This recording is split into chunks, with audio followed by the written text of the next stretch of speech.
Hey everyone, welcome to another episode of Into the Bytecode. Today I sat down with John Palmer and Danny Aranda. They're working on PartyDAO, a DAO that's shipping PartyBid, the product that lets people pool their funds and participate in NFT auctions as a team. I thought this was a particularly interesting conversation because John and Danny both have experience working with startups before crypto, and they've both been around for a while. They're veterans of the space. And I think this has put them in a unique position as they creatively think about and lean into what's uniquely enabled with crypto. In this conversation, we dive deep into everything PartyDAO and tease apart takeaways from their experience building this project. We talked about how they ship software, what they see as the role of product vision in the DAO, how they think about hiring, the organizational design, the stack of tools they use to operate, and the legal structures that they're considering. On this last point towards the end, we talked about this idea of legal entities as serverless functions that I thought was really interesting. I think this is a conversation that's worth listening to for really anyone building a crypto product or protocol today. I think there's a lot to learn from PartyDAO as a case study. I really enjoyed this chat, and I hope you do too. And so with that, I'll leave you to it.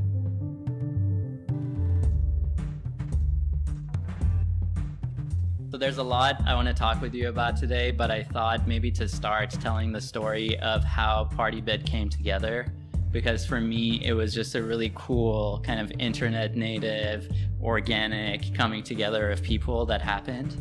And I thought maybe a good angle on it would be how each of you chose to get involved with the project, or how you felt like the gravitational pull of spending more time on it. And whoever wants to take this first, go for it. What's interesting about the way PartyBid came together is, I think the way a normal team comes together is that there's the people first, and then they come up with like an idea, and they iterate on the idea, and they like go through a few different versions of it. PartyBid started with the idea, and then people came together around it in the DAO. And so the very beginning was Denis Nazaroff, founder of Mirror, posted a tweet describing kind of just the high level parameters of the product. So how can like a group of people come together and bid on an NFT as a collective? And that being kind of a form of DAO in and of itself. And Anish from Paradigm put the initial MVP together. He just did the contracts, no front end. He went and won a NFT auction from Colin and Samir, who have at the podcast. And so that was the first MVP. PartyDAO itself as an org came together around the same idea, but trying to take what Anish had done and bring it into a more production state. And as that was coming together, there wasn't actually like a team in place at all. Like it wasn't clear like who was going to build it, who's going to work on it. But in terms of like the very first thing I saw online of Denis's PartyDAO blog post, what was interesting to me was the idea of a DAO that was explicitly about building software, explicitly about shipping some product, versus it being kind of more investment focused or transactional or kind of collecting focused, but just having like product and building at the center of it was really cool. Yeah, and it was kind of interesting that like I remember watching that whole process of Denis sharing the idea on Twitter, Anish building it, and then Denis launching the crowdfund, and that sold out in like 25 minutes. Yeah. Like I was actually on the call during that, and I was fascinated by this whole process, and I wanted to participate in it, but I totally missed the whole thing because I was literally on the call. And then I messaged Denis after, and he was like, I guess I can send you 10 parties so you can be in the Discord. So that's how I got in. I mean, that's like the classic thing in this space. You never want to be on calls because anything could happen in like 15 minutes on crypto Twitter, or you miss out on huge things. So yeah, that's a classic. So did you both just happen to be around, or? Yeah, I just happened to be around, and I forget what it was. I don't remember if I saw it on Twitter or in like a group chat I have with some friends, but yeah, I was excited about the idea, but actually similar to Danny, like the most exciting, I guess at first, like the thing with the Mirror crowdfund was just like, Mirror crowdfunds were still relatively new. I wasn't like probably in the first 10 crowdfunds, but it was still like exciting just to see a crowdfund. And I was excited to like be contributing to them to see cool projects started on Mirror. But after the crowdfund happened, and as soon as like the Discord came together, that's kind of when the stuff clicked for me too, around being like, oh, okay. I've been kind of critical of like the DAO discourse. Like people are like hyping up DAOs, but like to that point, most DAOs are exactly just like, usually it's just some people with a multi-sig. And I think that's cool too. But talking about how like DAOs are going to change the world, just like, you know, buying stuff or like investing as a DAO isn't going to change the world alone. So the idea that there could be a DAO that was like going to try to create the same results or the same end like product that a startup usually would, but it's going to do so without the company, without the investors, without the full-time employees, that was like theoretically very cool. So which is why I wanted to be involved, to see like, can we actually do that? Because I had also written about some stuff like that before. Like I had like an old kind of like half-hearted blog post called like Internet Native that was just like, okay, like right now when you form a company, you like go on Stripe Atlas or Clerky and you like form the C Corp, and like then you raise the money and you get the bank account. But theoretically there will be like internet native versions of all these things where you don't actually have to form like a C Corp or a corporate bank account or whatever. And so this is like potentially like the kind of pioneer towards seeing what that looks like. Obviously doing a lot of things very manually, but I think this way of bringing people together and starting something will probably be a big part of the future. So I wanted to be a part of that. It's interesting that it's kind of meta in that way, right? Like PartyDAO came together in this organic way, and it's a DAO, and then the product itself is helping people build DAOs in real time. Yeah, I think it's actually very helpful from like a DAO member perspective to have that kind of reflection between the product and the org itself. So like PartyBid is a product, like I think a core value of it is this idea of like collective ownership, like a group of people being able to like go in on something and like own something together and form a community around that. And PartyDAO actually embodying that in the way that, you know, it's organized itself, I think is very helpful as well. Yeah, it's cool because it's flexible too. Like some like parties will end up like having a desire to be something more like a DAO that lives on and like continues to either like have events together or acquire more NFTs or whatever. But then there's others that are just like one-off things. So there's kind of like a nice range there. And then it's also been helpful to see, I think like this year, Pleaser DAO started, which was probably like, at least for me, the first like high profile group of people buying NFTs as like a team with shared capital. And we can just kind of like see the behaviors that are happening like 3 months ahead of us. And then we're just like productizing them and making them trustless through software. So it's kind of cool to be able to just like keep watching what's the cutting edge behavior in NFTs and then adapt it into the PartyBid product. And one thing is obviously just the first idea is just bringing people together to pool their capital and get the asset. But now there's a lot more stuff happening with like, you know, when you get like a noun, for example, that noun is one of the main benefits of owning it is being able to vote in governance. Or take something like Loot, which is another like newer project. Loot isn't just something hypothetically that you just like buy and then eventually sell. You could also maybe use it to participate in games or governance or whatever. And so it gives you access to this whole world that's being created. So I think like, well, there's many like ways to expand the product, but I think in kind of like the going deeper vertically vector is being able to take something that a group has owned and now use it in these new ways. But I guess like the meta level pattern here is just like being able to observe the space and then like have a product to fold new behaviors into it is pretty cool. It's interesting because Pleaser DAO in some ways is the PartyDAO behavior, right? Or any of these DAOs. Like you have an idea to maybe buy a piece of an NFT, or you and a few friends are choosing to like, you know, set up a little multi-sig together and go out and buy things. And PartyBid is basically just taking that and making it super easy and making it possible for you to do that with other people without knowing who they are. And maybe to just briefly like to lay the groundwork before we like keep talking about this, like what is PartyBid actually? Like what does it let people do? I think the way I usually say it, the one sentence description is PartyBid is a product that lets people pool their money together and participate in NFT auctions as a team. And then to follow that up, when a party wins an NFT auction, the NFT is fractionalized into ERC20 tokens, and those tokens are distributed to the people in the party based on how much ETH they put into the winning bid. That makes sense. Yeah. That's like the most literal version without like kind of expanding into like what people are doing with it or whatever. Totally. And so what happens after that? So you're like now you have these people who own fractional shares of an NFT. These are ERC20s. And like there's a whole space of possibility in how these people communicate with each other and, what happens from that point onwards. Yeah, right now, when the auction ends, not completely, but we more or less kind of kick people over the wall into fractional.art world.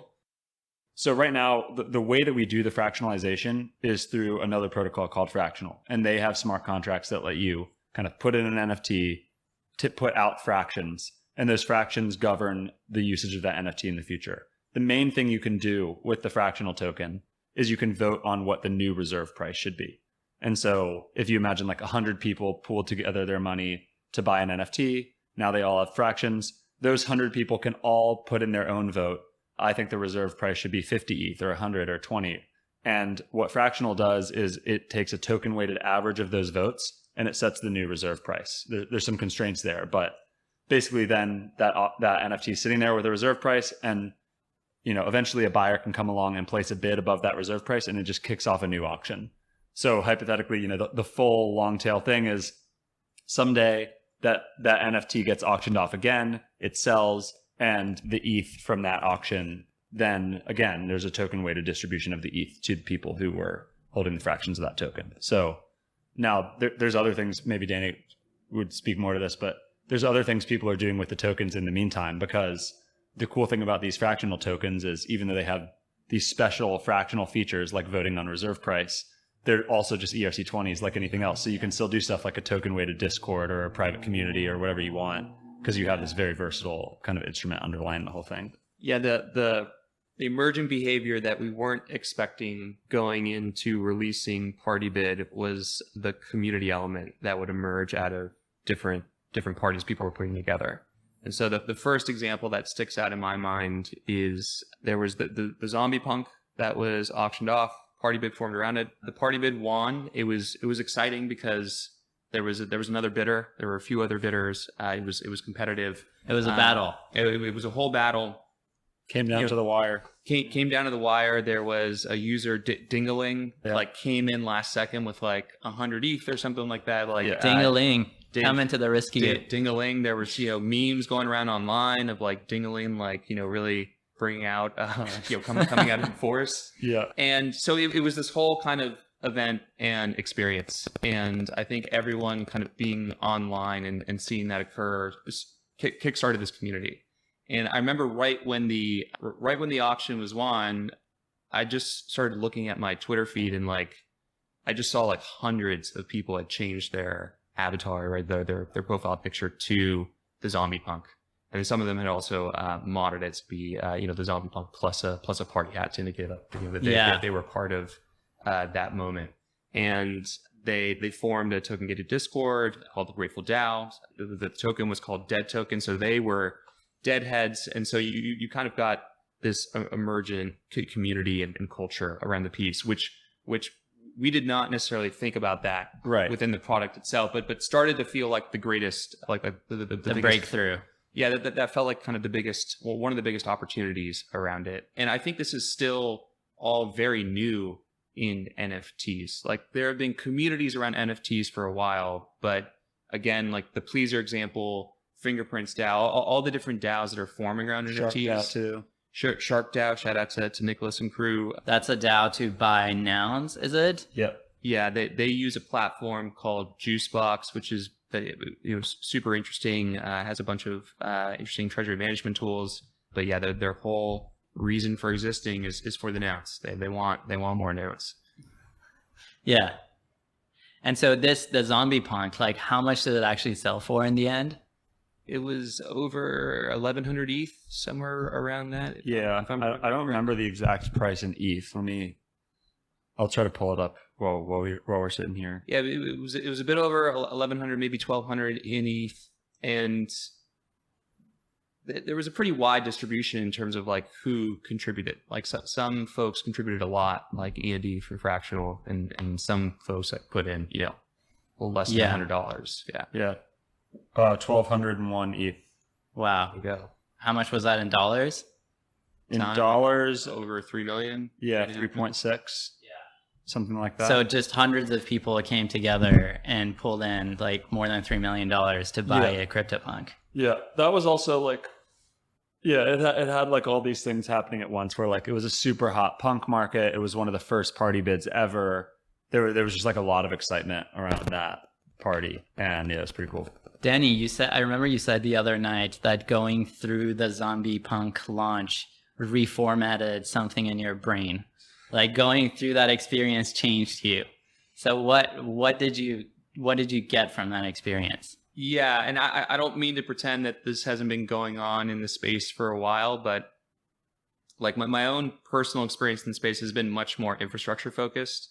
And as I was thinking about and exploring like things to do next, I was definitely like defaulting more to like L1, L2 protocol level projects. Like that's what I thought would be like interesting and like the right thing to work on. I think we're reaching like a very different point though in crypto now.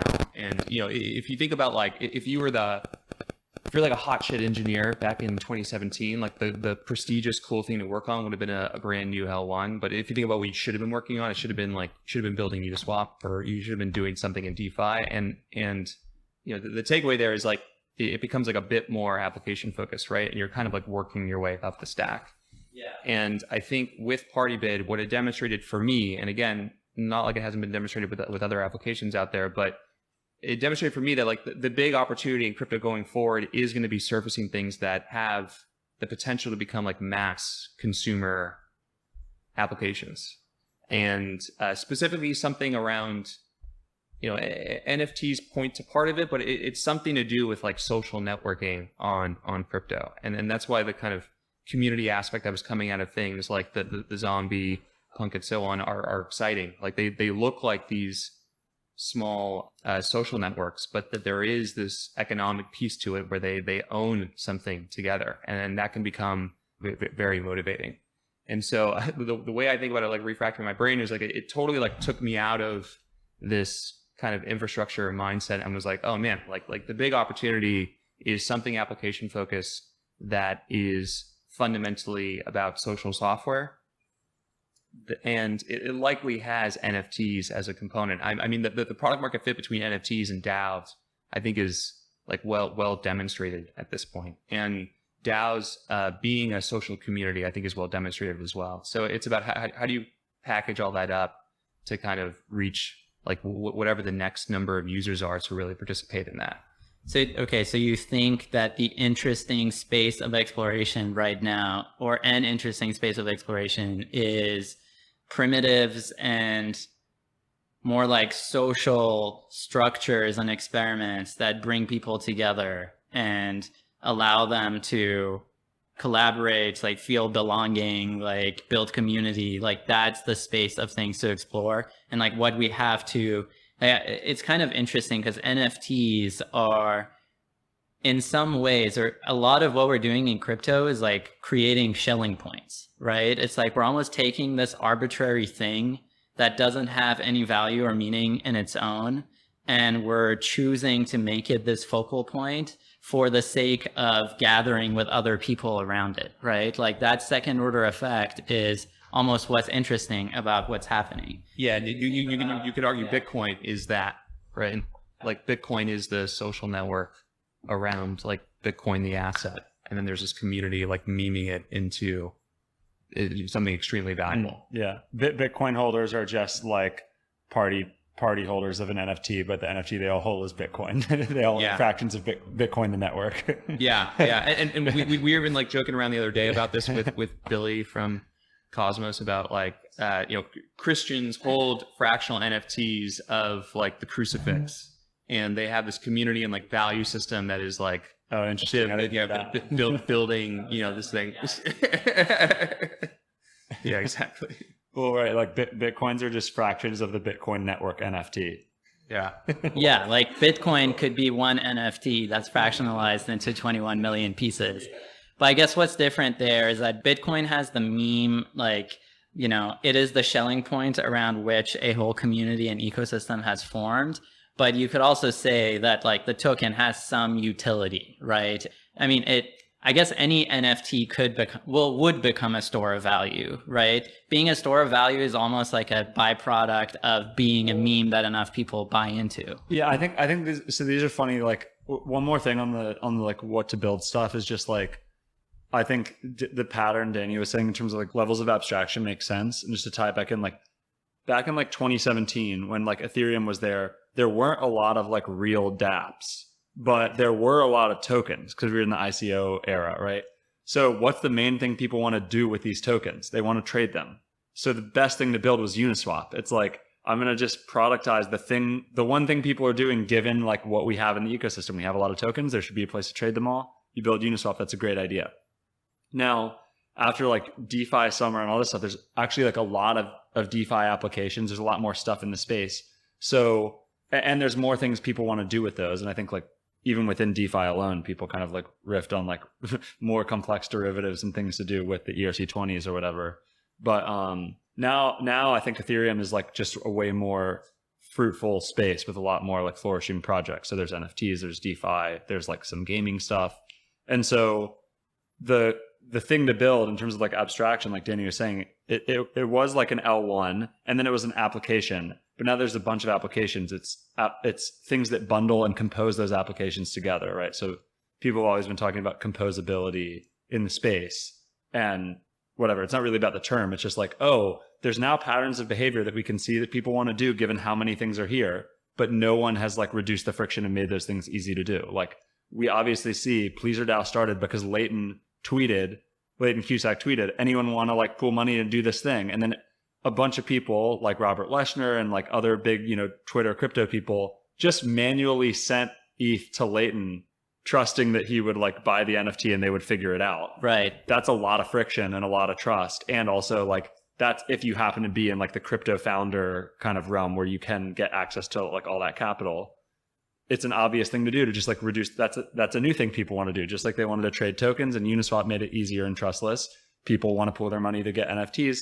And that's something you can make easier and trustless. And there's a whole bunch of stuff like that where you can just look at things people are manually doing in terms of like user flows between these applications where you can just streamline it and have a great application. And like PartyBid did that for one behavior so far, but now there's actually more behaviors even within our product and outside of our product that people are doing that we can productize, right? So like one thing that people do both on PartyBid and elsewhere, like on Juicebox or whatever is, oh, cool, we all got fractions of this NFT. Let's make a token gated Discord.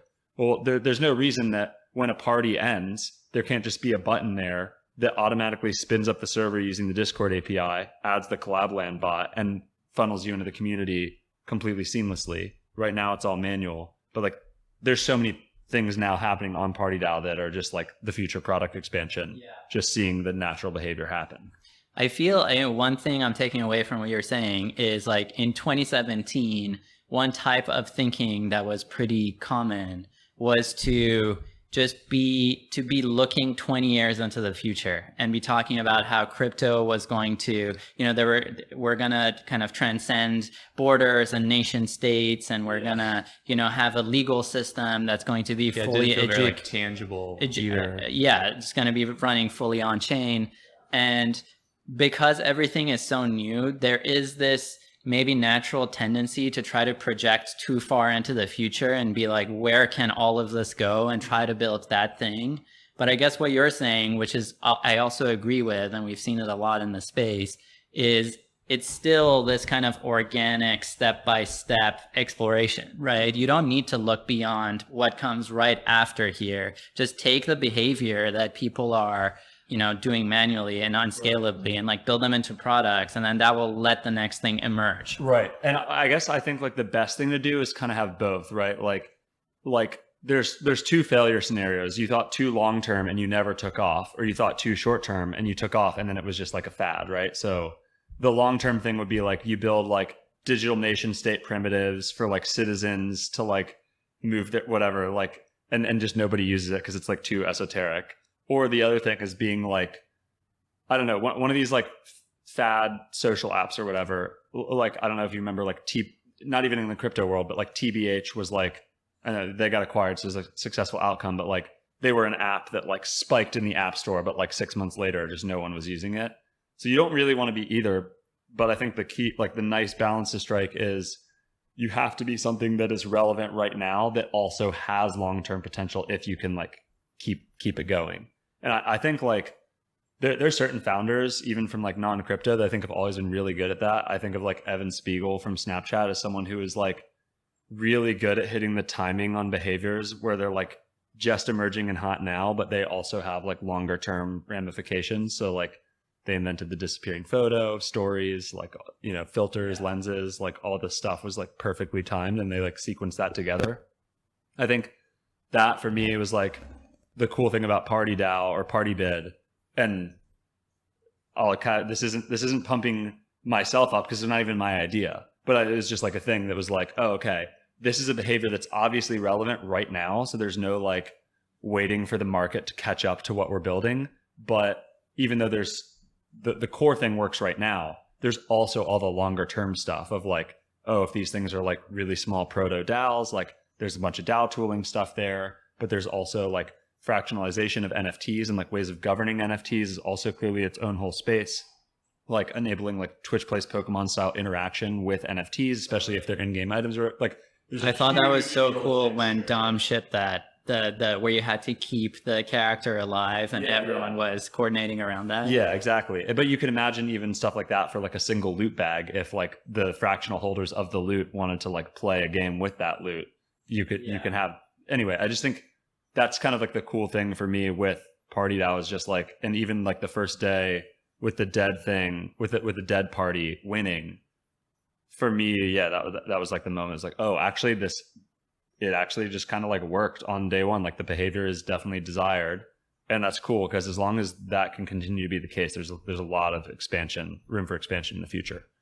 I mean, the other angle on this, going back to the prior point, was we're now at a point where like there's enough protocols and projects on Ethereum that you can bring them together and put a front end on top of it and have it be a cohesive experience. So PartyBid alone uses multiple auction markets, Zora, Foundation, the Nouns market, and there's a few more being built now. Then there's the PartyBid actual smart contract itself in terms of being able to pool money into a smart contract. Then it uses fractional for the fractionalization. And then fractional itself is using 0x, Sushi, and Uniswap for trading the fractional tokens. And so that application alone is touching like close to 10 protocols. And there are going to be a ton more examples like that of just being able to kind of cobble together all these different like seemingly complex protocols underneath, but making them into like a pretty seamless user experience that doesn't try to like take away the crypto or make it seem like you're not interacting with crypto, but at least makes it like a fun experience to actually use and have it be something coherent that makes sense to the end user. It also implies something about the archetype of builder or team that can really build these sorts of ideas, right? Like if you're building something that fits the zeitgeist right now and is going to evolve with it, you need to ship really quickly, right? Like you need to have a good cadence of being able to put out product, and you maybe don't need to be this really hardcore low-level security engineer, or you don't need to have a waterfall process to design your protocol and engineer it and then security audit it and put it out. Like that's another kind of, I guess, if we're looking for early signs of patterns that are emerging, is just the smart contract that someone wrote over the weekend and shipped and is like, hey, this is alpha software and use it at your own risk. I mean, what is the deal with the PartyBid contracts? Have they been audited, or is that, how do you even think about that? I mean, also, if it's evolving so quickly, given especially how broken the security audit landscape is, where you have to wait 5 months in advance to get your slot, like how do these two things square up with each other? Well, to quickly address your earlier point, like, yes, I think there is a cultural shift happening in the space where people are much faster about trying these different experiments. And There's a lot of different examples, but what Dom is doing with the various NFT projects is interesting because they're really fast. He says like, listen, this is unaudited code, like interact with it at your own risk. But what we're trying to do here is an experiment. And Loot, the Wamagachi, all those pieces kind of fall into it. In terms of how we thought about security with PartyBid, I mean, it's serious because people are putting money into PartyBids, right? And that is a smart contract where money is sitting there. And if that were to get hacked, that would be really, really bad. We didn't do a formal audit purely because of timelines and wanting to ship. And also budget. To be fair. Yeah, like we had a limited ETH from the little crowdfund. So yeah. But we have done security focused reviews where we've basically like invited like pretty senior and experienced Solidity engineers from various protocols who have like done audits before and had those individuals come in for like a week and look over the contracts. And like in those cases, we've also gotten, I guess we can't really call it like a formal audit report, but we've gotten like a security focused review report with like the P0, P1, P2 level of vulnerabilities. There's never been any severe vulnerabilities, but they have like tightened up little edge cases. We've done that for every time we've updated the protocol, which is now just coming up on the third time. We've had like 1 or 2 people come in and perform that kind of review, which feels like it's something that should probably expand over time. Especially with the first initial launch, we were like, I think the ETH from the crowdfund on Mirror was worth about 100K, like total. And the initial like mandate was let's get an MVP on testnet. And we got the team together and like we ended up building like a full on V1 on mainnet with a UI. Like it was way beyond like the scope of what we planned. But even then we spent about like probably half the funding, like roughly 50K if you were to convert it to USD, paying the developers and designers, the PMs, Danny on go-to-market, like paying the team to build that. So if you think about the pricing of audits, one, we couldn't afford like a real audit. But the other thing was we didn't even know how big the launch would be. Like initially it was like, let's just get something on staging. And as we got closer to the launch, we were clearly like going for a real launch, but it was definitely not obvious that there would be like millions of dollars flowing through the protocol on the first day. So I think we've talked about PartyBid, the protocol and the product. The other interesting thing about this is the DAO and like the organization, because this is not being built by like a startup. It's being built by a DAO, which has all its own challenges. One challenge now is figuring out how to fund the DAO and give it the resources to like really speed up development, give it longevity and kind of like resistance and resilience to like bear and bull market cycles. Basically the question is like how to get more funding. But right now we're still in the amount of funding. I think there's like if between $200,000 and $300,000 worth of assets in the DAO multisig today, which with like a team of like 6 to 8 people working full time doesn't give you more than a few months of runway. And so it'd be great to be able to take like $150,000 and get like a full on security audit of the protocol. But there's questions we have to like answer before it becomes worth like basically bankrupting the DAO to get an audit. So yeah, I think we'll evolve it over time. But I think this model of doing, you could call it a micro audit, right? Where instead of developing everything up front and then having scheduled a real audit, 4 months ahead of time and handing over the code, that has a whole bunch of problems because then they'll come back with feedback and it might result in you having to just re-architect a piece of the protocol. Yeah. And it puts everything into a very waterfall type process. But I think there are now a number of like pretty solid security oriented Solidity engineers who could just come in and spend like 3 days embedded in the team looking at the smart contracts and giving feedback. And that goes most of the way, especially for these early products, towards like having something that's decently secure. Right. And I should just add our like disclaimer on the whole thing of like, obviously, given the state of the contracts, I think, yeah, for any protocol where money is going through it, being like hacked or whatever, having some like drain funds is like the worst case thing that could happen.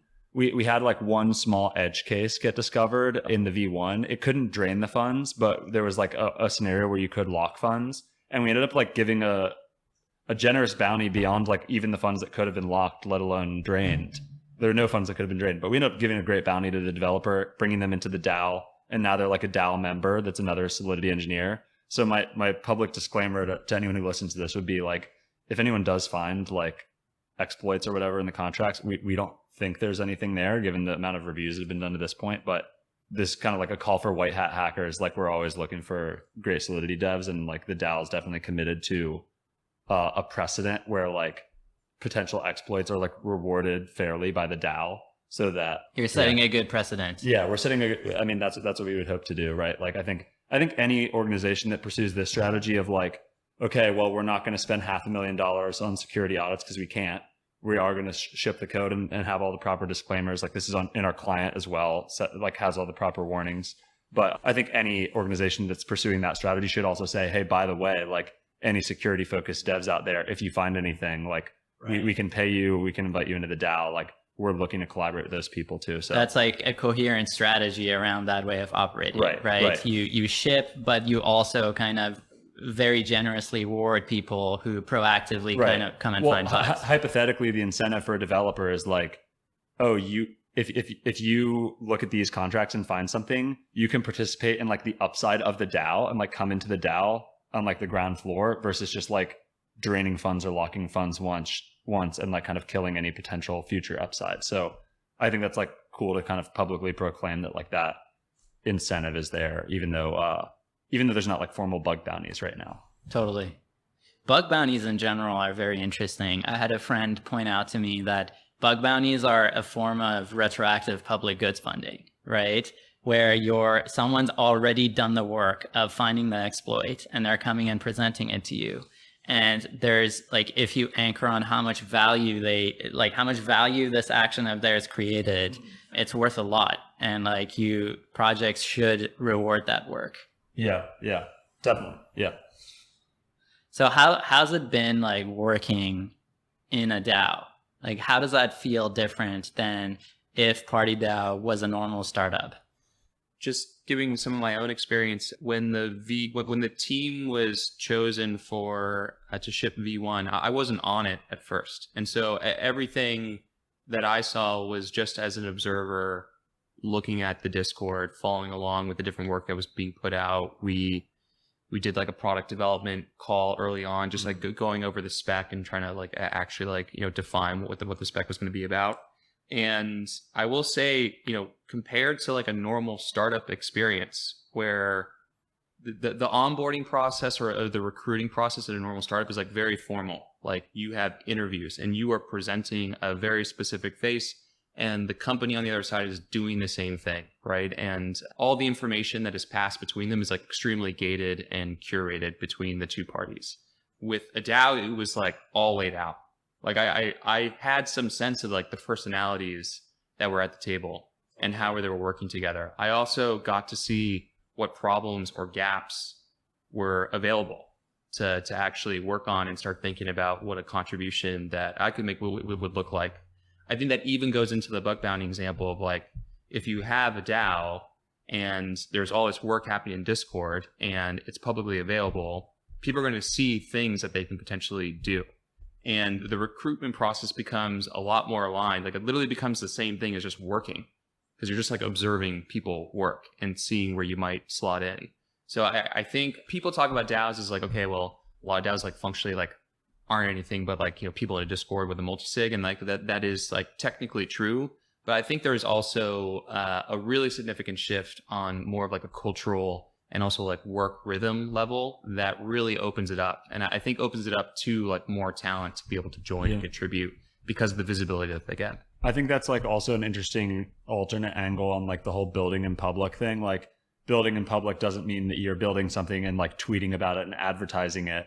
It's more just that like you're just doing work, and it happens to be in a venue where like people can actually observe the work that's happening. So like, yeah, there's not like a marketing element. It's more just like if you pop in the Discord and just see the talk that's happening, you'll like pretty much realize what the team is working on.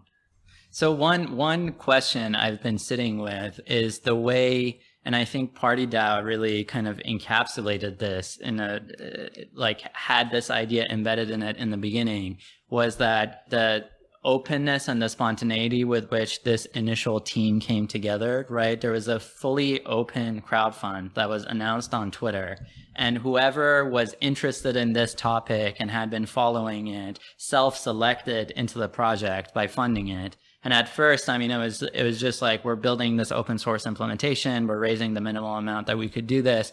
So the type of people you attracted, like there was this self-selection that happened into it, but at the same time, it was like anyone on Twitter could have participated in that and become a part of this Discord, right? And then the early team organically kind of emerged out of this.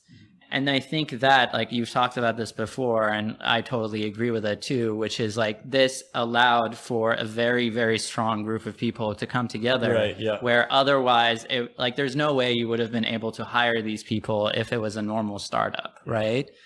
But on the other hand, like, what about the wisdom of, if I'm going to build this startup and work on it for the long term, that my early team matters a lot, right? I want to be very intentional about who's involved, who's around the table. And like, your team basically determines the entire trajectory of what's going to happen. So on the one hand, you're kind of running this open process. On the other side, you're running a much more curated, like, I'm going to bring in people who I have a lot of trust with and who I think are really good. I think the main thing is, like, maybe with the origin point of like a team like this, you actually just have like an overabundance, or like maybe in our case, you have an abundance of like willing contributors. And so there is like some like curation element, I guess, or just like selecting a team carefully. I think I definitely agree that who is building like an early product matters a lot. Like, the product will end up reflecting that team's like tastes and preferences and skills. And I think definitely want to highlight the point that, like, building a project in a way that, like, you don't have to quit your job and come join full time to get to work on it. It's just like, if you have some time, you can work on it. That's what enabled us to have like Danny being willing to like hop in on go-to-market, or Anna doing Solidity, or like Khalil from Uniswap designing it. Like, you're probably not going to like recruit the first employee of Uniswap away from Uniswap to like join your week-old idea, right? So there's definitely like huge talent arbitrage there, and like that was cool. What we did in our case practically was, it wasn't totally just like everyone just raised their hand and said I'm in, and those were the only people and whatever. Like, the staggered way things went down was, there was a proposal to like agree on like the rough spec, and the DAO voted and was like, okay, here's what we're building. And then I kind of like self-nominated and said, like, I would love to be the PM. And I would love to just kind of, so like, in for that spec, like, who put that together? Was that also you? Or? I drafted the spec, and then I think everyone in the DAO kind of like commented and edited. It was like a public Google Doc. And so there was like a bunch of stuff that I wrote that got changed by like, Danny's comments or Anna's comments. I think Dennis was in there. Like, that doc kind of came together, and everyone voted like, okay, this should roughly be our spec. It was kind of through the Discord. And then once that spec was there, I was like, oh, cool. Like, I'm pretty excited now. Like, this is looking pretty awesome. I want to be the PM, or like, I want to like help make this happen. And so I just wrote a proposal that said, okay, like, if I were PMing this, here's what I think like the roles would be. Like, we need a designer, we need a Solidity dev, we probably need some Solidity reviewers, yada, yada, yada. And like, and we need a PM, and I would like to be the PM. And so I submitted that proposal, and people were like, okay, sure. Embedded in that proposal was like, okay, for the rest of the roles on this team, we'll do like a mini hiring process in the DAO. So we created a channel. We created a channel called like V1 Hiring.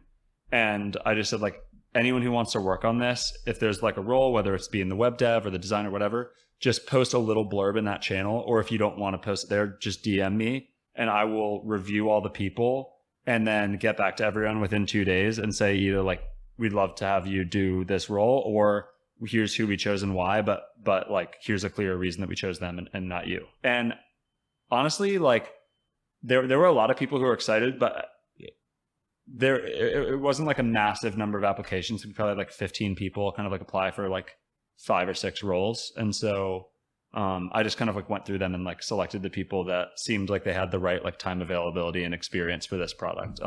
And there were actually a lot of like really good people who ended up not being on the team, but then still like helping out and like either providing like design review or like looking over the Solidity code when they had some free time. Yeah. But that's how we solved it basically. It was like, we did curate it down, like kind of, we did like have to manually select like how many people we could actually like pay to work on the project. Right. It was cool how, like, I remember noticing this as well, that you were bringing in more structure inside of this like very unstructured process to this point, right? Which didn't need to be that way, right? But I think it was the right call of like, we're going to actually pay these people. We're going to have one person responsible for each of these pieces. Like, we need a smart contract engineer. We need a front end engineer. We're going to have an actual team, and I'm going to run a hiring process. And I think that that's probably necessary to make any progress. The other interesting thing is like the way this happened, like there was a moment at the beginning of the life of PartyDAO where it literally didn't have a leader, right? Like it wasn't like there was a founder who put the idea out there and then carried it through and then it grew. Like Dennis put the idea out there, and, you know, I guess a group of people kind of led to this crowdfunding moment. Right. But then there wasn't anyone who was like, I'm naturally the leader. Like, well, before you finish that, I would still say that I would probably think that's still the case. Like, I like PM stuff, but like, yeah, I don't know if the implication is that like I'm the leader, but I don't personally like really feel that way. I think maybe like in that first week, it was like, oh, like this guy is like putting some structure in. But I think at this point, like, everyone on that early team has like pretty equivalent influence. And also, I think the cool thing about the DAO is like there's no reason like necessarily has to stay that way. Like, hypothetically, like another PM could come in and like take over wherever I left off. Like I want to keep PMing, obviously. Like I'm having a great time working on it, but I think it's still interesting because like, yeah, like Dennis started it. I like project manage, but like Danny like led all the go-to-market and like partnerships that we have, which is like a huge part of it. And like, I don't know, like Anna like wrote all the Solidity code. So like theoretically, like for a lot of protocols, like that person would be like the leader, right? Like Hayden on Uniswap, for example. So to get all these benefits of like a DAO and like getting all this talent, and one thing you kind of have to be willing to give up as someone who like might have done a startup or something otherwise is like monopoly over like ownership or control, because there's like more than usual distributed group of people who are like controlling the project at this point. Yeah, you know, to kind of back up from this process, like I think the high level sequencing was, it started as an idea online that proliferated, and because of the proliferation, that was some validation for the idea. Like Dennis tweeting it out, that getting a bunch of likes, and Anish building it, like that was kind of like very early validation for the idea. Then the DAO came together, which was just a bunch of members. So like you're saying, no leader, no team, just a bunch of members in a Discord trying to figure out what to do next. And then a team came together, and then a product was released from that team.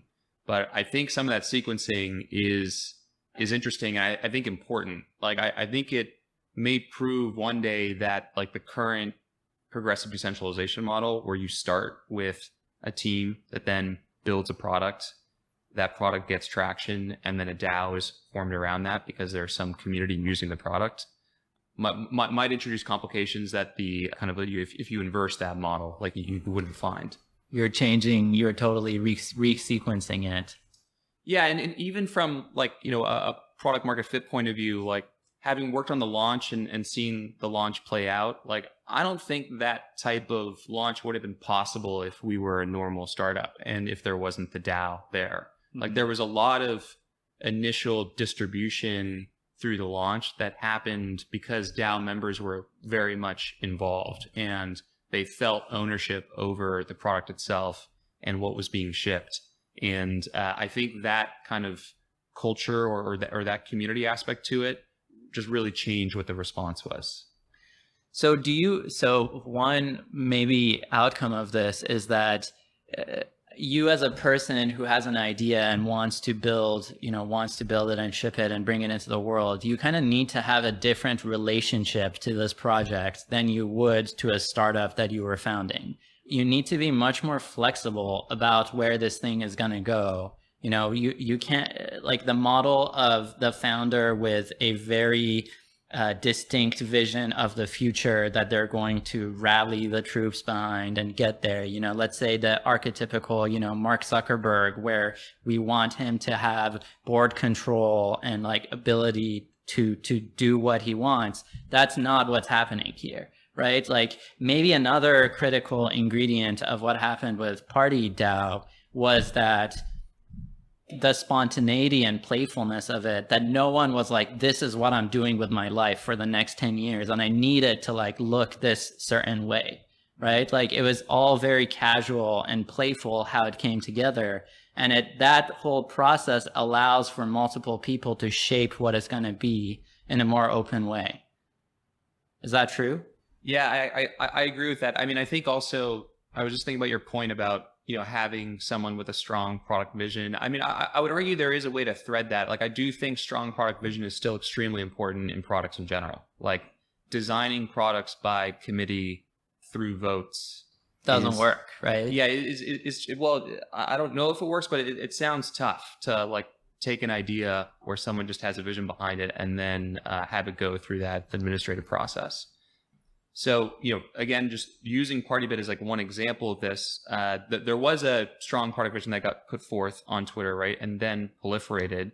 I would also say like what we're seeing in the community now, and even just from PartyBid users, is also like some other like strong proposals about what should happen next with the product. I would even say too, in the speccing process, there were multiple people that I felt like pretty strongly opinionated about exactly like, I think Dennis did like the 4 bullet point summary, like people pull their money together, they place a bid, they win, they fractionalize. There's a lot more details within each of those steps.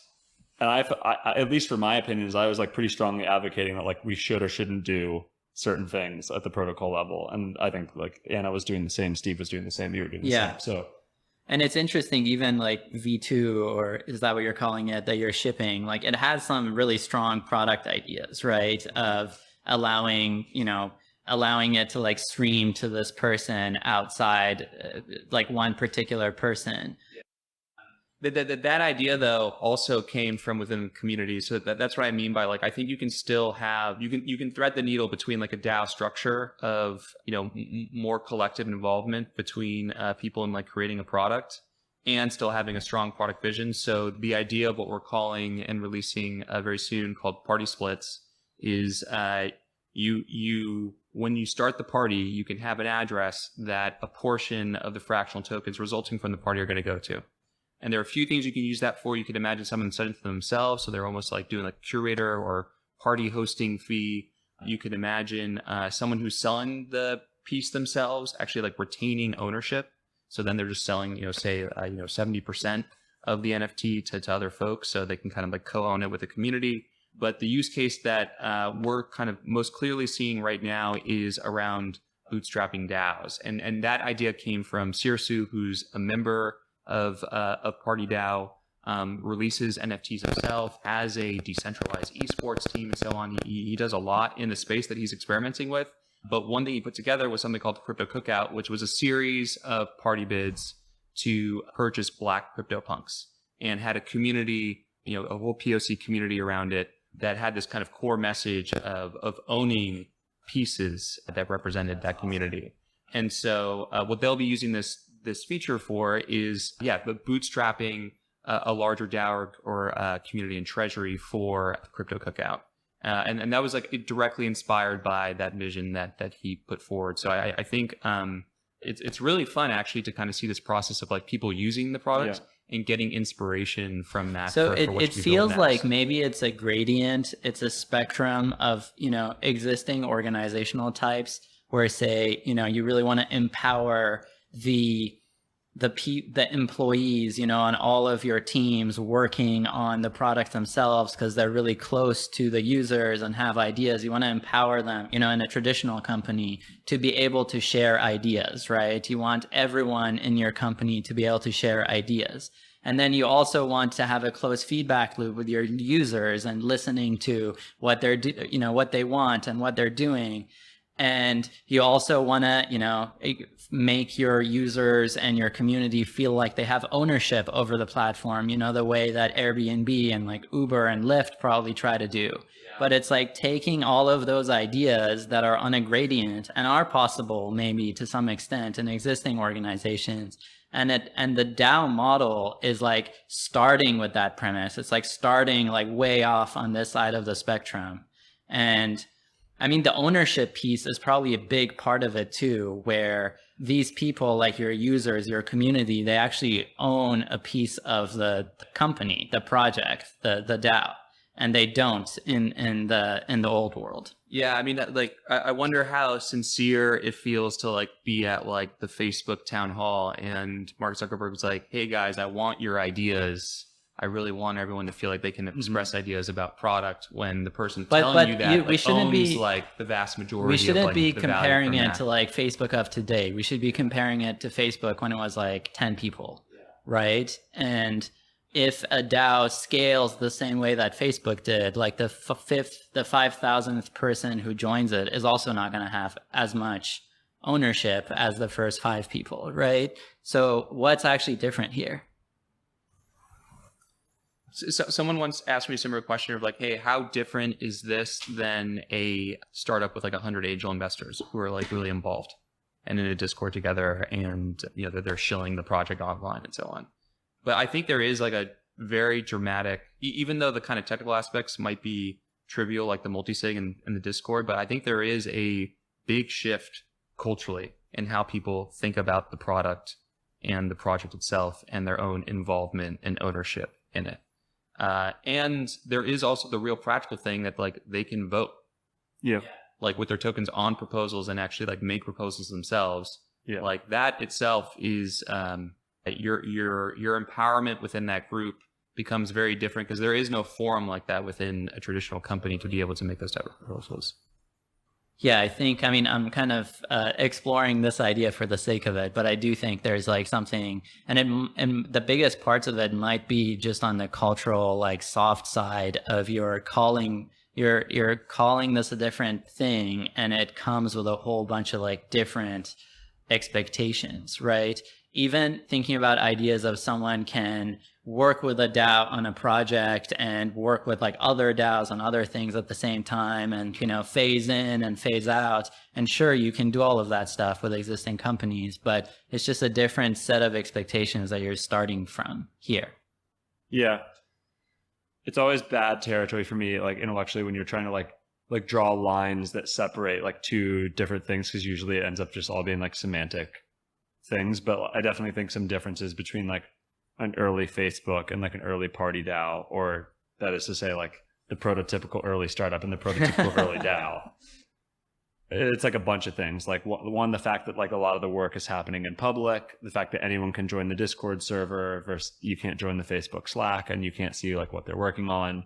I think in terms of ownership, it's probably universally true that when a project starts, the early contributors are going to get more ownership than later contributors. But at like T0, when the thing starts, how decentralized is it is also a spectrum. And like at T0 for Facebook, it's 100% Mark, versus at T0 for PartyDAO, it's already distributed amongst all those people. And it's not like 90% of equity is in the hands of the founders.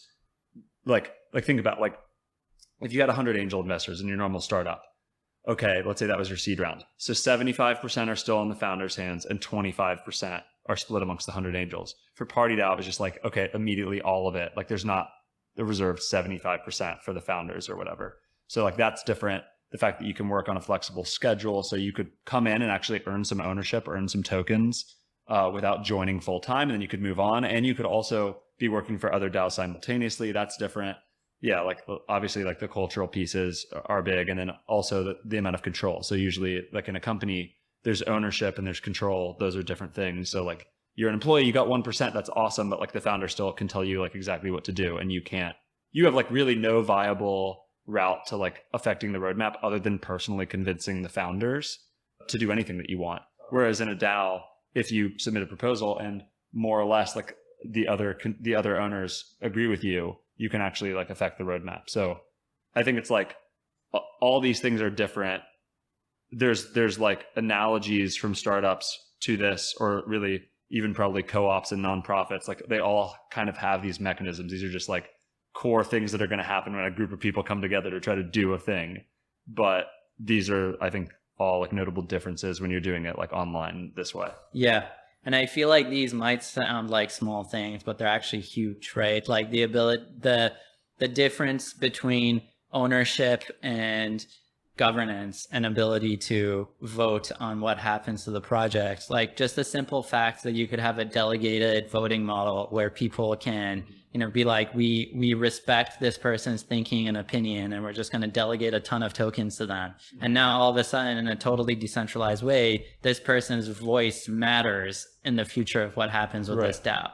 And I mean, I also think even on top of that, just like the fact that to work on PartyDAO, you just have to like get voted on a proposal or selected by a PM or whatever, versus joining and signing paperwork with HR or whatever. Let's use like a party analogy.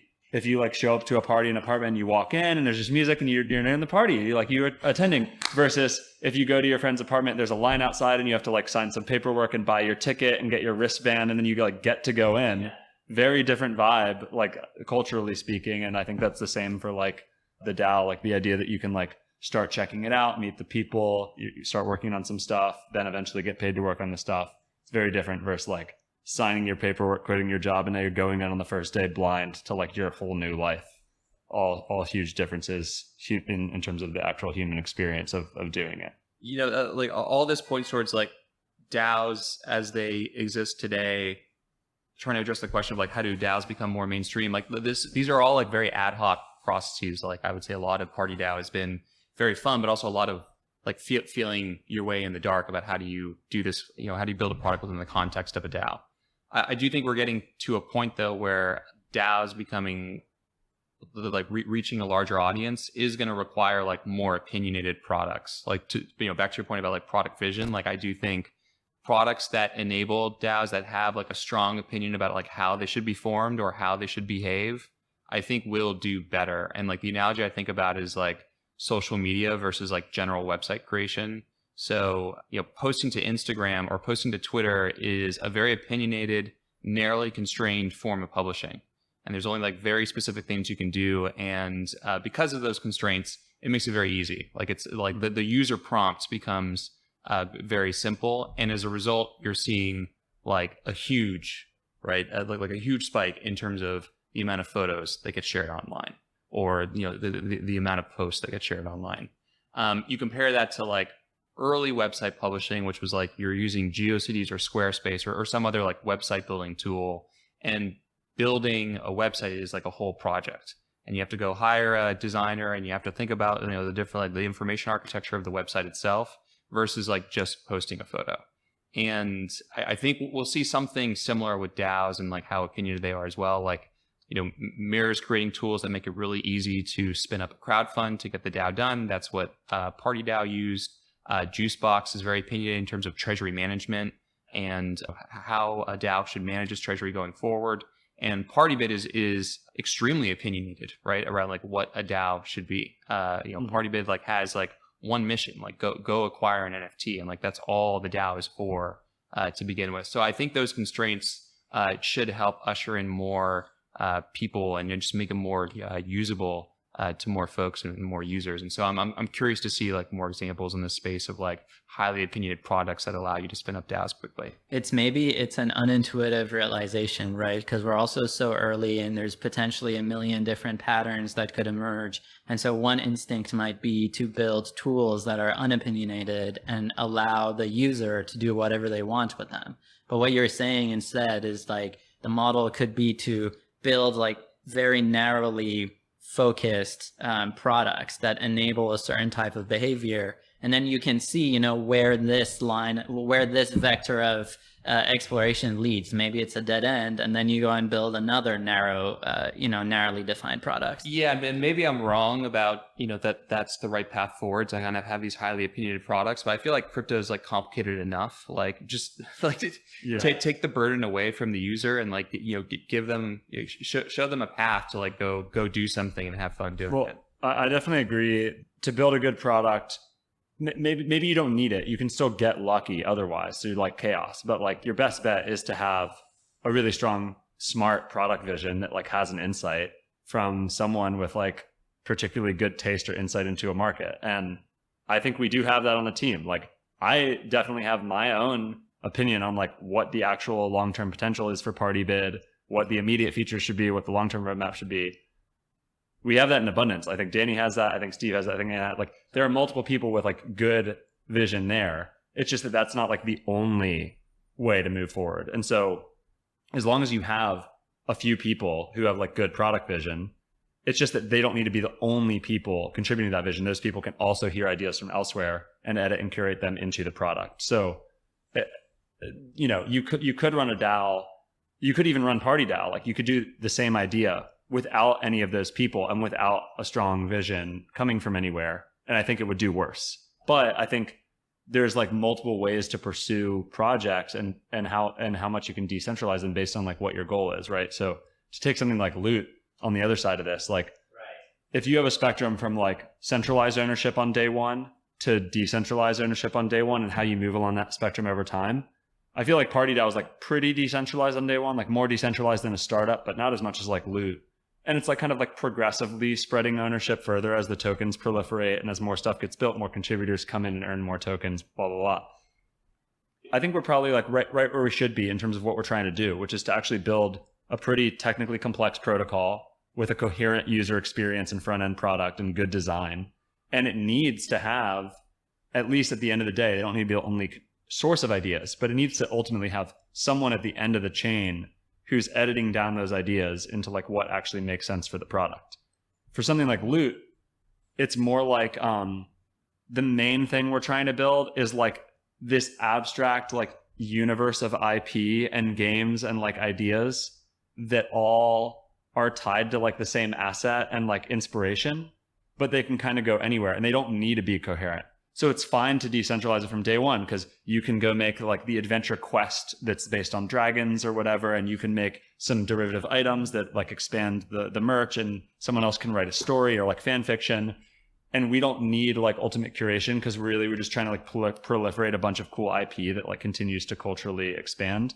That's pretty different than like protocol engineering. So I guess I think like any given DAO, right, or just like project should probably like know what it's aiming to do and then design its organization and ownership around that goal. And I think for us right now, we're still in the realm where like we need people with strong product vision, but given that we have that, we're also benefiting from some decentralized ownership and like cultural momentum of having more people involved. I think this is like one of those very interesting questions right now that is under exploration of like, where do you lie on this spectrum of, you know, having a strong vision and a through line that you're carrying this project through, and then other people can attach to that on the sides, versus like putting a very unopinionated kernel, like a shelling point flag in the ground that anyone can come and have their own take on.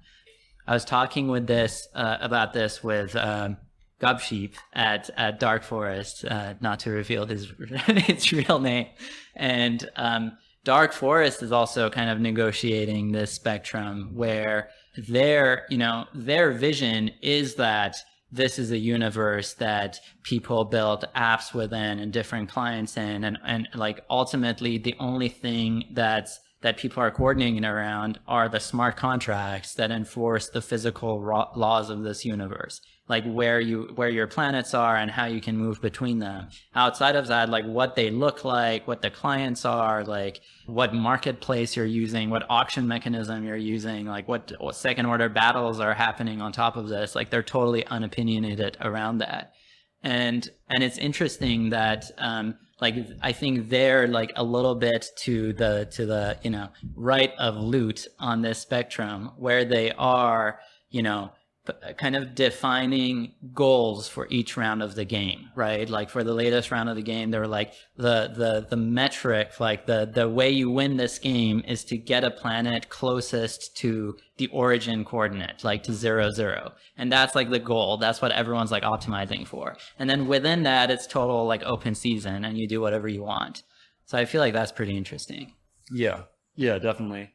And then obviously there's examples like Uniswap as well, where I don't know, like you can kind of, if you just decide on like these coordinates, or maybe this is a spectrum, there's probably like an interesting 2x2 here or whatever in terms of like org design, but you can like kind of analyze every project in the space in terms of like how much they've distributed ownership and control from day one and like which direction they're moving over time.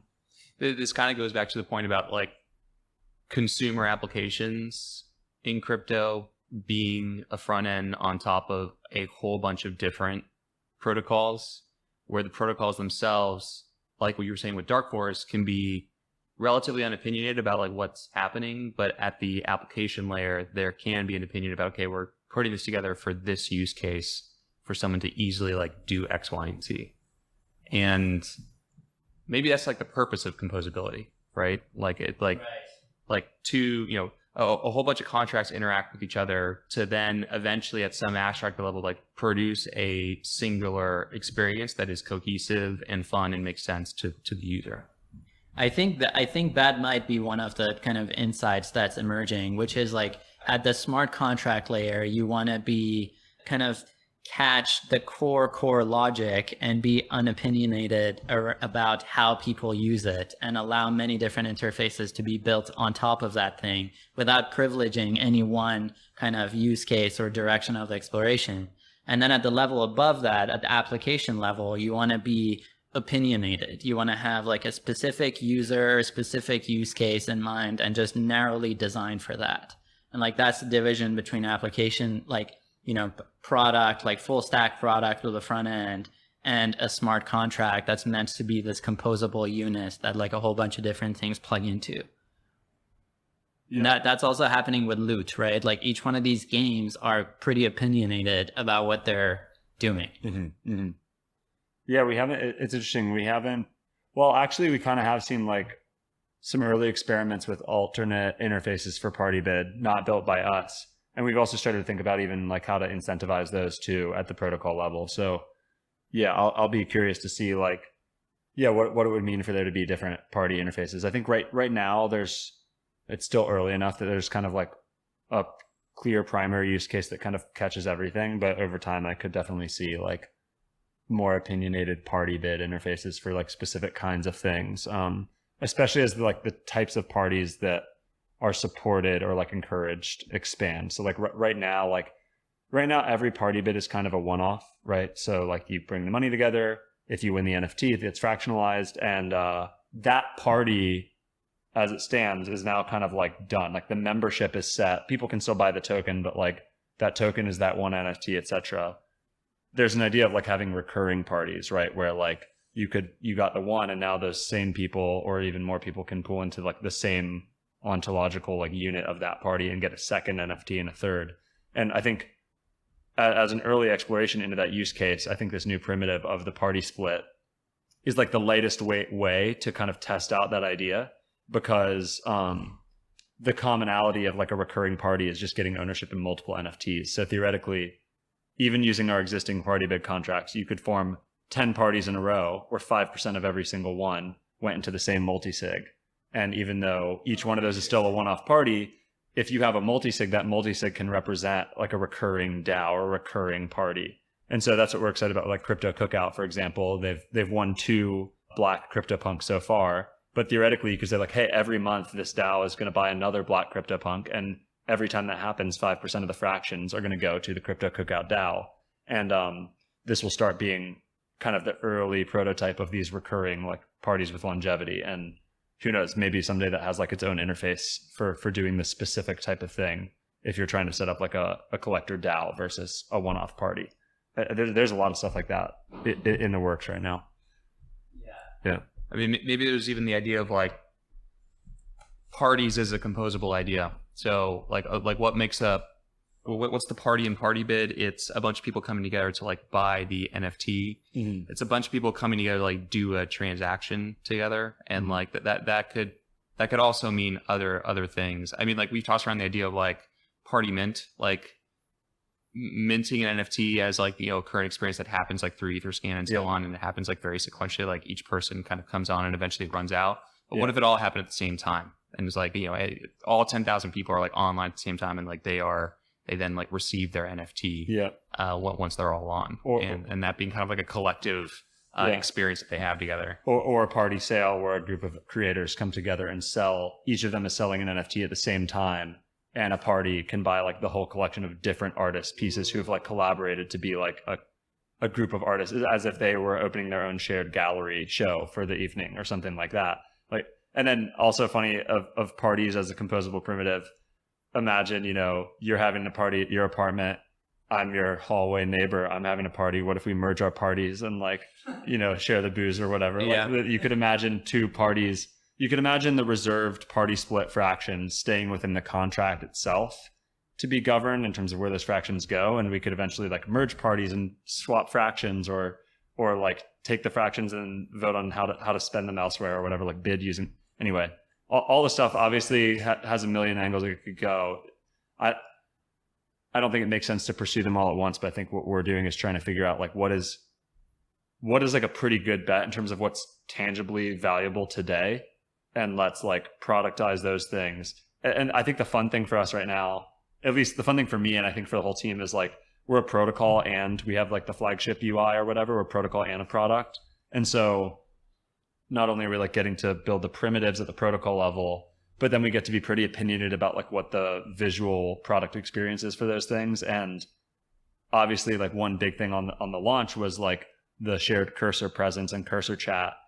You could imagine the PartyBid client being pretty boring actually, and maybe not even taking off the way that it has, just because it wasn't as cool on the product side. So I actually think we've done a really good job so far, and I'm excited to keep being all right, what's the next primitive that gets introduced, and then how do we productize it to make it really cool and make very calculated bets on what's important as we evolve the thing.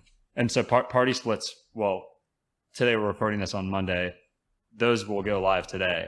And there's a cool, pretty lightweight experience for when you create your party, setting up the fractions and who they're going to go to for your use case. So how did you think about the product experience for that? Yeah, I think for that, the most important thing for us was naming and copy that explains how the feature works, because it's a new feature.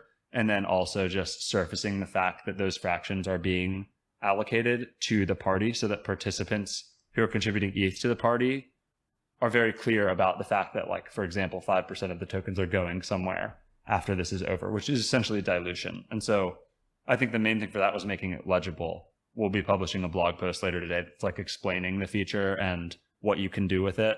But with this type of feature, I also usually trust it's simple enough that once it's out there, people will realize what they can do with it, because there's strong incentive to do so. I feel I noticed just the kind of product questions around that. I was just thinking about that I think you're calling the feature guest of honor, right? Is that right? Or have you changed it? Well, we're calling it party splits, but we had played with the name guest of honor. We had played with the name party percentage. We probably had a dozen viable candidates. Yeah, all of them had their own trade-offs. So the guest of honor thing I think was nice because it fit very well into the party vibe. If the fractions were going to someone who was not the party creator, it's kind of the perfect name, because it's if I'm making a party to win this crypto toad or whatever, and I'm giving 5% to I don't know, someone on Twitter that we think is really cool, that's awesome. They're the guest of honor, they're getting these fractions. That's perfect. The problem is it was a bit confusing when you set it to be the curator fee for yourself. You wouldn't host a party and say, I'm the guest of honor at my party. So we had to find, the name that kind of conveyed the specialness of the meaning and was fun, but also didn't actually kind of confuse the versatility of it. So party splits is where we ended up. There was a medieval aspect to the phrase guest of honor too. Yeah. It's maybe two Ren Fair, yeah. Game of Thrones. Yeah. That wasn't quite part of the brand yet. If I start a party and use the party split to give fractions to someone other than myself, I will just call them the guest of honor on Twitter or something, which is why they're getting the party split, Yeah. It's amazing how much names matter. I think that's another thing I've learned in this space over the last while, of a name is a big part of the meme that you're creating and the vibe that people have around a particular project. One of the questions is if PartyBid was called something else, if it was called GroupBid, it would not have gone. No, if it was called Compose a Bid or some it has to be it has to be really simple and legible.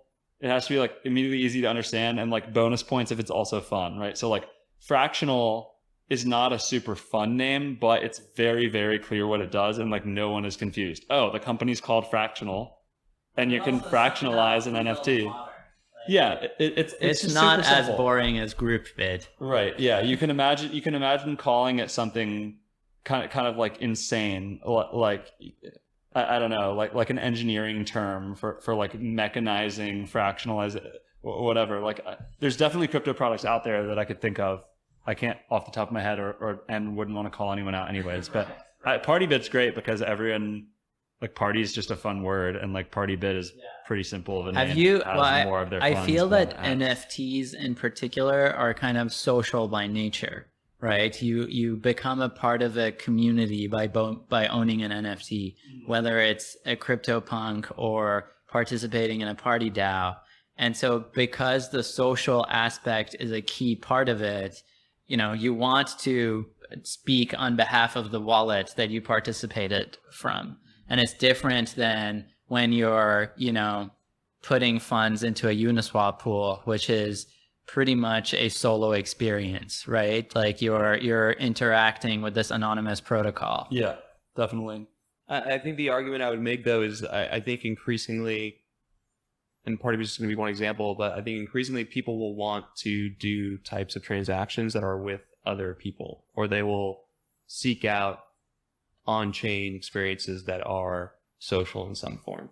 And I think NFTs, I think part of the reason NFTs are in this moment right now is I think they're the best expression of that right now. Like, again, you can see people, you can see who's interacting with Wamagachi, right? And who's actually feeding the pet and so on, or who's participating in the PartyBid. I think one day it'll seem strange that all value that's ascribed is very social. Like, the reason that Picasso is valuable because there's social consensus around Picasso being an important artist, or even a currency, right? Has social consensus around it. But the idea that you had your own bank account and you had your own investments and they were entirely solo, the bar to actually share them with anyone else is super high. You get married, right? But that's going to seem like a weird idea when you have friends that you've talked about, movies with or art with or, finance with for hours, but you have zero shared interest. It's there's this manufactured firewall between your talking about the token or the investment or how you think about a particular thing, and then each person goes off in their own solo accounts and executes the same transaction. Right. And why can't that all happen together? Yeah. And so I think if you propose the argument that more transactions are going to be more social going forward, and that's uniquely enabled by crypto because of trustlessness and permissionlessness, that people will want to show up with their wallet that they want to present to the world, that has a name ascribed to it and has a set of NFTs that they're proud of. So John's going to clean out his wallet after this. He wants the wallet that's going to present his best side, and he's going to take down his poster of, I don't know, I'm trying to think of an analogy of a kid in their room who's oh yeah, I got to take down my you're having your friends over. Yeah, exactly. I got to take this one poster. I got to pull up the cool band poster to kind of show who I am in this social environment now. Right. Well, I feel it is going to go through a cultural block that we have around being transparent with our financials too, right? No one, it's basically completely private, right? No one else knows what's in your bank account to any extent other than, say, your spouse, when you get married. And now we're going to transition to a model where it's okay, do you each want to put in X amount of dollars to buy this NFT? And these sorts of behaviors are going to become more normal. I definitely think that's true. I think there will definitely be a pretty significant increased comfort sharing financial info. Not necessarily because people want to go through that change, but that'll just happen by nature of it being inevitable. Everyone in crypto's finances are more open than they've ever been before. So people just kind of have to adjust to that. I mean, if you participate in anything on chain, it's basically impossible to obfuscate entirely what kind of gains or whatever you're making. And particularly too, I mean, if you're an artist too, everyone can see how much your work is selling for, what kind of revenue you're doing. It's very different than if you were selling prints on Gumroad or something, no one can see what kind of sales you're doing, but on Foundation, everyone can literally see how much money you're making. And that's just for that one job. But yeah, maybe this is a byproduct of crypto being really early. So right now there's a lot of activity that's whale dominated. And so how much Bitcoin or ETH in the account really matters. maybe if, as crypto proliferates more, it becomes more mainstream, like it'll be more normal for like there just be a lot more smaller wallets. And the idea that, you're snooping around a wallet and seeing $100, like who cares, right? About that as like kind of financial information.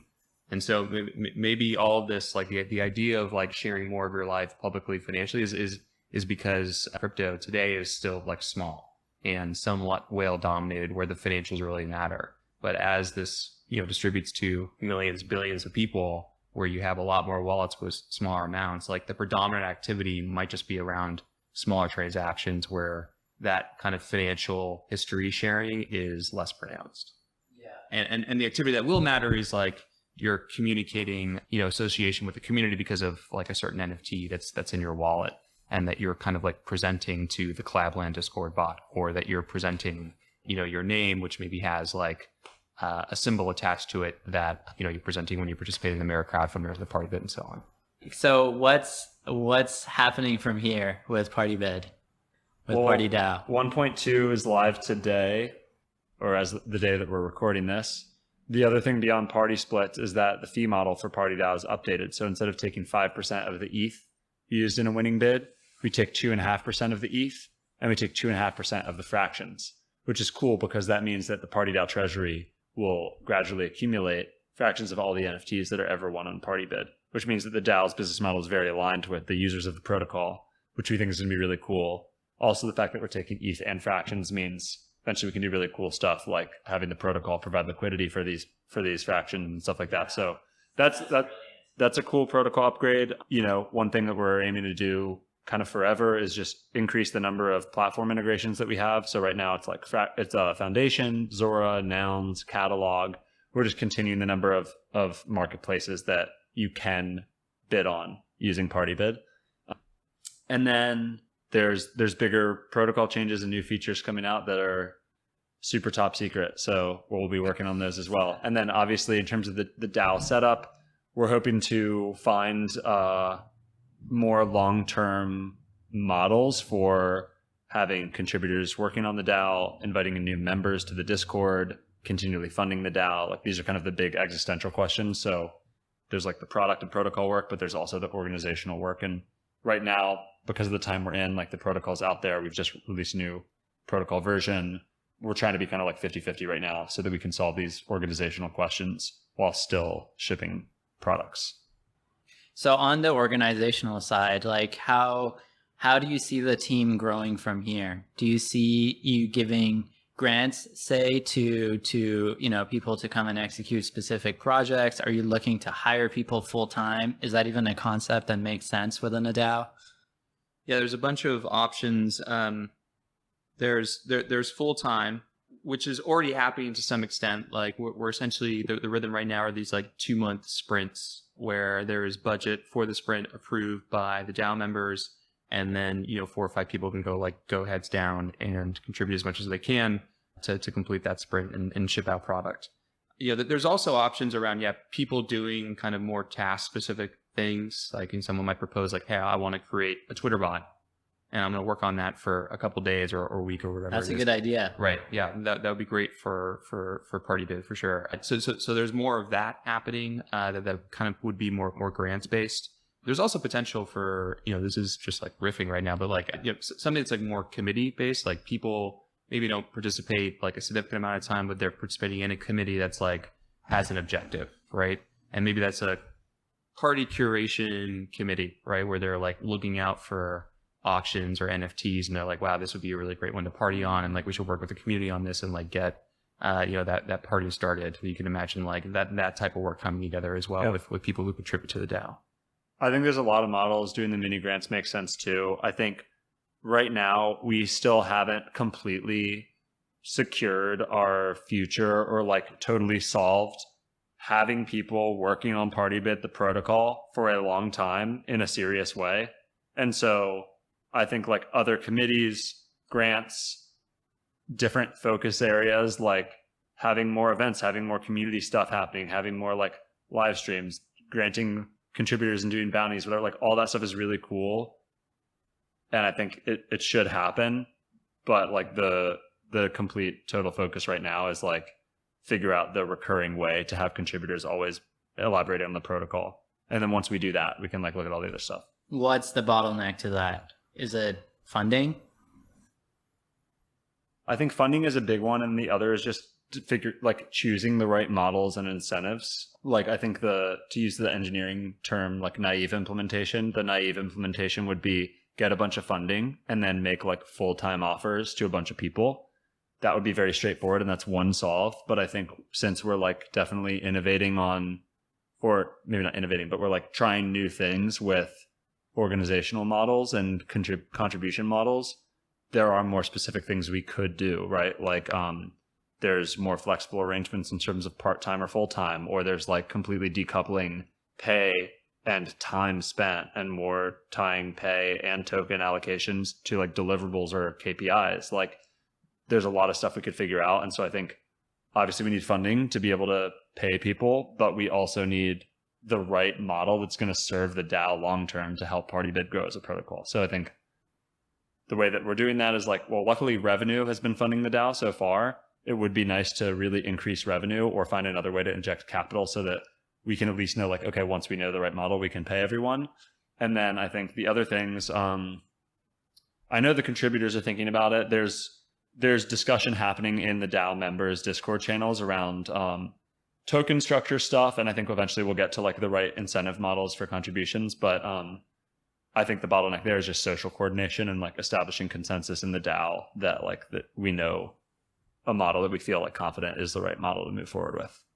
How do you guys think about how this DAO ties into the real world as you start thinking about this as a more long-term thing for you personally, right? Like one version of this is that it remains completely crypto native and, you know, each person is receiving pay in ETH and USDC and party tokens and just kind of accounts for that as if they're say a freelancer working with this, I don't know, a foreign entity that isn't, based in the country where they are. Or I don't know. How do you model this as you start to double down on it? Yeah, we've done some initial research around like what this could look like going forward. Mm-hmm. Right now, what's cool about it is like PartyDAO is pretty pure. Like it is fully on chain. There is no like outside entity. There's no kind of like legal representation of PartyDAO. And I think, the design goal I think for any DAO is probably to keep that going forward and having it purely on chain. As you start thinking about DAOs paying taxes, DAOs maybe offering legal contracts to contributors or employees and so on, like you'll want probably some type of representation of the DAO in the real world. But the idea that you just set up a corporation to represent that DAO like singularly, maybe is, well, like John was saying earlier, is like the naive implementation. Maybe there could be kind of more flexible models. Something John's talked about before is like, imagine like every single function that a DAO would need to interact with the real world for was just spun up as a single purpose corporation that would then just get spun down right afterwards. I was thinking about like serverless functions or like legal entities as serverless functions. So it's like, oh, the DAO needs to like receive a big payment and pay taxes on it. Okay, like it spins up PartyDAO LLC number 13, facilitates that transaction, pays the taxes, and then shuts down the LLC. And it just like does this whenever it needs to interact with legacy legal systems, because the DAO does have real world constraints, right? Like it has to comply with the laws of the nations that it's in. It has to pay taxes in the nations that it's in. It has to follow all the rules, but it also wants to be flexible. So it can just have like these moments in time that it spins up the proper legal structures to do whatever it needs to do and then just spins them down.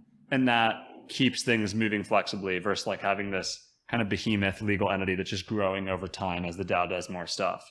And also like there are lawyers we've spoken to who have mentioned that like another way some DAOs or some people have thought about DAOs doing this is having like each individual working for the DAO having their own LLC through which they interact with the DAO. So the individuals have limited liability as they like interact or whatever. But again, all these things are just like kind of theoretical ideas right now. I think we're still trying to figure out like this. I would put into this a set of questions that we're still figuring out. There's also basic stuff like payments. There are accounts that PartyDAO has, right? They're like services that we pay for, and right now it's like an individual has to like front the money in order to pay for that. If there was like Brex for DAOs, we would use that, right? Like give us like a real world account that we can pay. Give us a Visa card that just draws down a wallet that the company owns that we pre-put ETH in or whatever, just so that we can.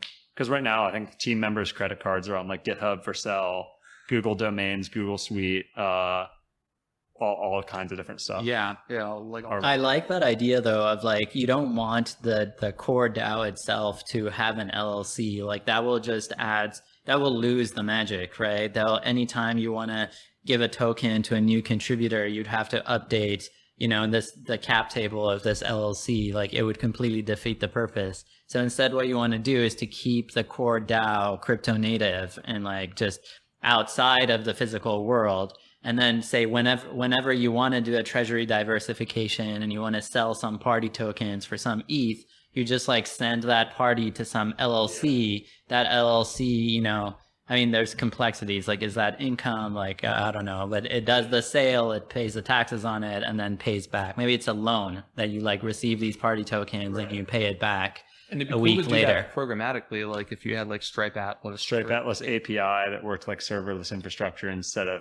I think Stripe Atlas is set up right now to be like, you're doing it, like you're starting your startup, like welcome, like let's walk you through like everything you're going to need, and it's going to be the one time you ever use this product. But it'd be cool if it was set up more to be like, if it was like spinning up thousands of corporations, like spun up and like spun down for each DAO based on just like what they're interacting with, and also like DAOs are global, right? Like the idea that they're just going to like interact with. U.S. law or British law or whatever, like there's probably a lot more complex than this. Stripe could crush it there. You just like make a put request to create an LLC, choose the country that it's in, choose like how much funding you want to start it with, whatever, make that API call, and then just make API requests against the different LLCs that you have to perform certain payments. It is uniquely, that opportunity is uniquely suited to like a payments company, I would say, like Stripe and even Coinbase, because like both Stripe and Coinbase have to like go out, they have to set up legal entities in each country where they're going to operate. They have to set up a bank account. They have to get licensing, like a money service business license or an MTL, whatever it is. And you can imagine like all that infrastructure, AWS style, like being sold as a service to DAO in order to interact with the rest of the world. So maybe last question, like so we've been talking about this API, like what are the tools mechanically, like how does the DAO operate today? What are the different tools that you're using? So the funds are stored in a Gnosis safe multi-sig wallet. We have a Discord server for members where now, we have a Discord server with all kinds of public channels for users of PartyBid, but there's a set of channels that are token gated for the party token using the Collabland bot. Within those channels, we talk about things, and we frequently use Snapshot using token weighted voting off chain to make decisions. When we write proposals that we're voting on, we usually write them in Google Docs, but then we upload the PDF of the Google Doc to IPFS through the Pinata client so that the proposal is stored forever and uneditable. In terms of tooling, I don't know, like VS Code, Vercel, Google Domains, Avon for Redis, GitHub, all this stuff. And then we also use Parcel.money for managing our Gnosis Safe. So Parcel, it's just a nice interface on top of the Gnosis Safe contracts that lets us do things like paying the team all at once and like a batch transactions that we're not signing stuff all the time. Google Authenticator, 2FA, 1Password for the team, security. I don't know, Telegram, we got calendar. Okay. Yeah, we use Gmail, iPhone, MacBook. all the DAO, all the classic DAO tools. The thumbs, human brain. Yeah, no. Okay, that's a pretty comprehensive overview. I think that's like the standard. People are always like, you need Gnosis Safe and Discord and Snapshot. That's like whatever, like the DAO stack and whatever. But yeah, that's like, this is more comprehensive list of like all the stuff. Right. Yeah. Cool. And soon to be added LLC APIs. Yeah, and I mean, seriously, the first person who lets us like literally just get a prepaid Visa card that we paid using ETH right away because we would transfer all our monthly subscriptions. That doesn't exist today? I don't think so. I mean, we could there's a bunch of prepaid cards, but where you can like load it with crypto and then spend in the real world, like in dollars. So like Coinbase has that. What's it? Crypto.com has that. There's a whole bunch of those, but they're not really offered for DAOs. They're offered for like people, like KYC'd individuals. Yeah, like legal people, like individuals, right? And so you need to spin up the LLC and have the LLC go and do that. Yeah, exactly. So like how do you give a credit card to a DAO that doesn't have like any legal? I guess that's a perfect example though. Maybe that one doesn't wind down, but it would be like PartyDAO Credit Cards LLC, and the only purpose is to be registered for the credit cards. That's it. Totally. All right. Thank you. This was fun. Yeah. Thanks for interviewing us. Thanks for having us. That was great.